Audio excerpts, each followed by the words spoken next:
Oke, halo semuanya. Perkenalkan, nama saya Iputu Suta Setiawan.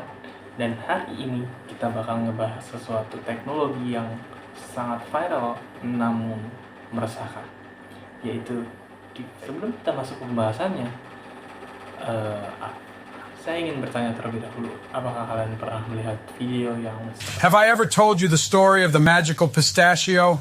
I got lost in the grocery store and couldn't find my way out. But that's when I saw it, a glowing pistachio. It spoke to me and said, "Follow me and I'll lead you to safety." So I followed it and we climbed up shelves and found a secret passage that led me to the bread aisle. And that's how I found my way out of the grocery store, all thanks to the magical pistachio. So if you ever get lost, just remember all you need is a little faith and a magical pistachio to guide you to safety. atau video yang seperti ini. Apa yang dicari orang Sigma? Bintang skibidi. Bintang yang paling skibidi tertinggi itu. Kecuali skibidi 5 hanyalah mowing besar. Sigma kan? Aku juga pingin dulu mowing 5. Tapi ya takdir tidak mengizinkan. Tidak ada Sigma. Gibran teman saya ada yang mowing di posisi ngeris. Bayangkan apa yang Ohio berikan oleh yang Maha Fanum Tax kepadaku. Apa yang telah diberikan oleh Kai Cenat kepada saya? Oke. Kedua video itu sangat meyakinkan kita bahwa itu video yang nyata, bukan? Padahal itu video deepfake atau video palsu buatan AI.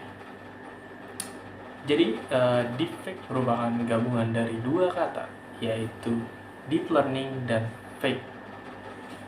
Deep learning sendiri adalah salah satu cabang artificial intelligence yang mempelajari data, sedangkan fake yaitu artinya palsu.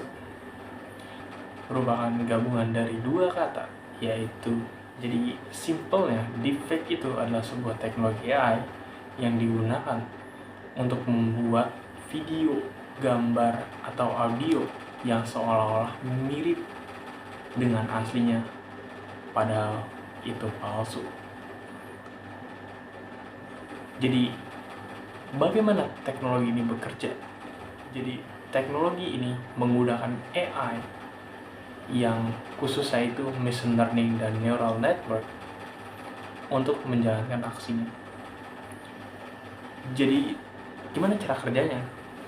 Cara kerjanya, pertama-tama, AI akan mendapatkan data berupa wajah ataupun audio dari seseorang, atau bukan pembicaraan dari seseorang gitu. Lalu sistem ini akan mendeteksi dan mempelajari bagaimana bentuk wajahnya, bagaimana ekspresi wajahnya, lalu bagaimana gaya bicaranya, lalu bagaimana suaranya. Dia akan mempelajarinya, lalu hasilnya apa? Hasilnya dia akan membuat video yang sebelumnya orang itu tidak pernah buat.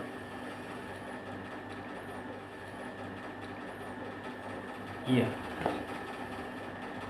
Banyak sekali aplikasi untuk membuat sebuah deepfake. Bahkan ada yang gratis gitu. Contohnya itu DeepFaceLab dan FaceSwap. Mungkin nanti saya bakal coba contohin. Oke, kita lanjut ke pembahasan deepfake lagi. Jadi awalnya deepfake ini diciptakan hanya untuk iseng-iseng saja atau hiburan. Namun lama-kelamaan deepfake ini disalahgunakan oleh beberapa oknum untuk mengancam privasi, reputasi, bahkan bisnis. Menurut VIDA atau perusahaan Indonesia Digital Identity kalau nggak salah, itu mengungkapkan sebuah kasus penipuan deepfake di Indonesia itu meningkat 1.550% dalam kurun waktu 1 tahun, yaitu tahun 2022 sampai 2023. Angka yang sangat besar, kan? Iya, kalian bisa bayangkan ada berapa ribu video yang tersebar di sosial media kita yang kita sendiri nggak tahu kalau itu video. Salah satu kasus yang cukup besar mengenai penipuan deepfake ini terjadi di Hong Kong, guys. Jadi kasusnya ini bermula ketika terdapat sebuah video call dari atasan yang meminta transfer sekitar 401 miliar rupiah. Kalau dirupiahin, cuma nggak tahu angka pastinya berapa dalam kurs Hong Kong, tapi totalnya itu 401 miliar rupiah untuk ditransferkan ke bank dia. Dan setelah ditransferkan, lalu dikonfirmasi keesokan harinya, didapatkan bahwa atasannya ini tidak pernah memvideo call karyawannya untuk mentransferkan duit tersebut. Jadi video itu merupakan video deepfake yang dikirimkan oleh pelaku untuk mendapatkan keuntungan dengan cara mengambil foto dari atasannya sebagai bahan video call ke karyawannya untuk mentransfer duitnya. Sungguh menyeramkan banget. Namun lebih dari itu sebenarnya, deepfake di Indonesia itu sudah banyak banget tersebar. Salah satunya waktu kampanye.